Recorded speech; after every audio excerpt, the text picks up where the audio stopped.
gorgeous, it's Ker-leen. Thank you so much for tuning back into my channel. Today we are talking about how some of these fragrances have macerated over time. If that sounds like something that interests you, then please keep watching.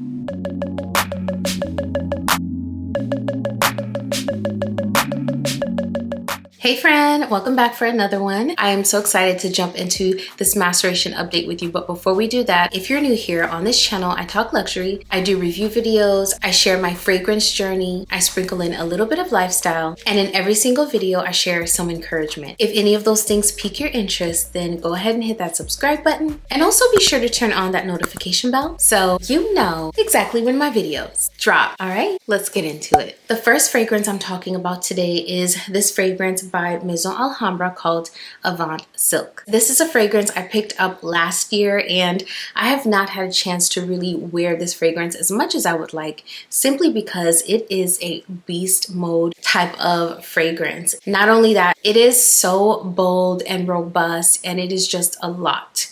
And this is the kind of fragrance that I feel performs best in cooler weather or climates where there isn't as much humidity as where I live. So honestly, I haven't really gotten to experience this as much as I would like. And I picked it up the other day, I sprayed it out, and I remembered I was supposed to come back with an update for you all. And so here we are. Avant Silk has saffron, myrrh, and citruses at the top, tuberose, cypriol, patchouli, and orange blossom at the mid, vanilla, cedar, musk, and amber at the base. Y'all, this is one of those fragrances where a little goes a long way. You do not need a lot of this at all. It is a beast mode scent. And it's even stronger today than when I first picked it up. It is so bold, so beast mode, so robust, quite unapologetic in my opinion. So honestly, in terms of performance, I feel like this one has gotten even stronger. It has an incredible sillage, and it is one of those fragrances that sticks to your clothing no matter what you do. After several washes, you will still probably get traces of this fragrance on your fabrics. So this fragrance, y'all, was strong and is still strong. Now for me, this has gotten a little bit more masculine over time. I feel like the cypriol and the patchouli has gotten even stronger, so strong to the point that I cannot wear this fragrance. I do not feel like I want to wear it. It is something that I find very masculine leaning now, whereas it felt a little more on the unisex side. Now, in my opinion, this is giving really masculine, and I think it's because the patchouli and the cypriol has had a chance to deepen, and the concentration seems to be a lot higher than my initial impression of this fragrance. So to me now, this is giving so much more woody. It's a very woody forward fragrance to my nose. And I don't think that the original fragrance is quite as woody. By the way, this is a dupe of Creed's Queen of Silk. And this feels a lot more woody than the original, at least from what I recall about it. I did go to the counter and smell it, and this feels a little different than what the original felt like when I smelled it last. This one feels more masculine now. My husband said he would definitely wear this, so it's a really nice fragrance. It is definitely a quality scent. You're going to get bang for your buck here. However, if you're like me and you tend to lean more towards more feminine leaning fragrances, this gets woodier and as a result feels a bit more masculine over time. So that is how Avant Silk has matured for me. Next up, we have Eclair Pistache by Lattafa. This is a fragrance that I absolutely love, but I've been giving it a little bit of time just to see if it gets stronger and if the performance gets longer lasting over time. Eclair Pistache has pistachio spread cream and pistachio at the top, cacao, whipped cream, and coconut at the mid, and vanilla, musk, and milk at the base. Beautiful atomizer. I love that atomizer. Oh, this is such a delicious perfume. I just love the way this smells. If you are not into fragrances that have you smelling like food, i.e. a true gourmand fragrance, then you probably will not like this one. This is straight up chocolate and pistachio spread inside of a light and crispy macaron. That's what this smells like.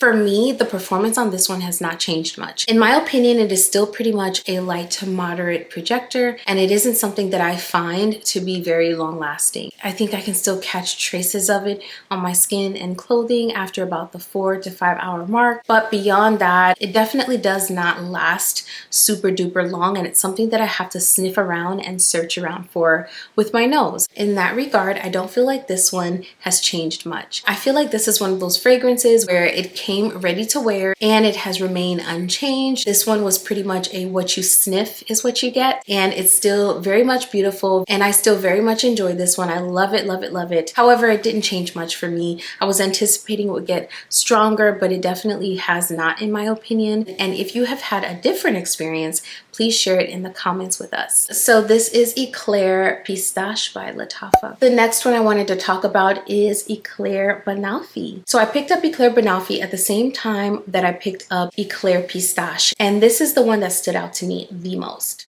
Eclair Bonafi has banana and dulce de leche at the top, vanilla and whipped cream at the mid, and praline, biscuit, and musk at the base. This is the fragrance that gave me all the feels when I first picked it up because it's so delicious, but it's also very bright and light and fun and even subtly fresh feeling. There's something very bright and uplifting about this particular fragrance. So although it has those really rich and edible fragrance notes that would sometimes make a fragrance feel heavy or even cloying, this one remains very bright and uplifting. So it puts me in a good mood. And this is one that I didn't really have any expectations for in terms of maceration, but I wanted to give you all an update and tell you whether anything has changed or not. I definitely want to give a kudos to Lattafa on a beautiful atomizer on these fragrances. Oh, this is so delicious. You know, now that I've had this one for a while, it gives a little bit more candy when I first spray it out now. Yeah, this one is giving like a Runts candy sort of feel. That's kind of what this gives in the opening. So in my opinion, in terms of how this one smells, I feel like it hasn't changed much with the exception of a more candy-like impression in the opening when it is first sprayed out. But besides that, this one definitely has remained the same in terms of performance. So it's a long-lasting fragrance. I get about 6+ hours with this fragrance on my clothing, and I can definitely still smell it beyond the 6-hour mark. So this is a really, really nice performer. I do feel like this has a moderate to strong projection, meaning that when I first spray it out, it definitely is far reaching. So someone from well across the room can smell it on me. And I love the sillage on this one. So unlike its counterpart Eclair Pistache, this one has a sillage that clings and lingers in the air and is perceivable by anyone in your orbit. This one is also a compliment getter. I've gotten tons of compliments whenever I have this one on. So it's a crowd-pleasing type of scent. For me, Eclair Bonafi has remained just as beautiful in scent, in projection, in sillage, as well as how long it lasts. It is such a beautiful fragrance. Next up, we have Cloud Candy by Klage. This is another inspired version of Kayali's Yambushi Marshmallow. Cloud Candy has a mix of marshmallow, strawberry, whipped cream, sugar, vanilla, raspberry, white musk, coconut, tangerine, ambroxan, and freesia. This one is beautiful. There's no doubt about it. I think over time the fruitiness has become more pronounced and I'm loving that. Initially I didn't get a strong like fruitiness from it, but now after several months the fruitiness is definitely much more pronounced in this fragrance, which in my opinion makes it a stronger projector now. Although it is still more on the light to moderate side when it comes to projection, it does project a bit more now. This one also doesn't have a memorable sillage and it's definitely not something I would consider long lasting. I still feel the same way about it months later. I think it is a beautiful fragrance that gives you a nice little scent bubble after the 6-hour mark. It's definitely perceivable by others within that first 4 hours or so, I would say. But after the 6-hour mark, it's definitely going to be a personal scent bubble, and it's not something that screams, but it's definitely gotten more fruity over time. I still think it's gorgeous, and I think this is the closest inspiration I've smelled to date. I do have one other one that I want to try, and I'll probably do that in the near future, but this one is super duper, see what I did there? Super duper close inspiration of Yumbushi Marshmallow by Kylie. This is Cloud Candy. And last but certainly not least, we have Eshal Vanilla by Paris Corner. So y'all, this one has remained pretty much as outstanding as when I first received it. It is so strong, so bold, so beast mode. It is amazing. Eshal Vanilla has sugar and sweet notes at the top, jasmine and rose at the mid, and caramel, musk, and vanilla at the base. I think this one is the newest one out of all of the fragrances I've shown so far in my collection. So I will still be updating you all on this one in a future maceration update video, but I've had it for over a month now. So I definitely wanted to bring it back out, and that's what I did for this video so I can give you all an update. One spray is all it takes. It's another beast mode fragrance. So to give you a reference, this one is strong. It has a strong projection, strong sillage, and it is also very long lasting. However, it is not as beast mode as Avant Silk. Avant Silk is on another level. It's in another sphere when it comes to projection and sillage. This one is very, very strong. I would still classify this as beast mode because it definitely packs a punch. So for me, the only noticeable difference with this one is I do get more of a vanillic feel from it right away, whereas I had to wait a little bit when I first got it. Now it feels a little more blended, a little more rounded around the edges, and I do pick up more of a vanilla vibe from this fragrance after about a month or so.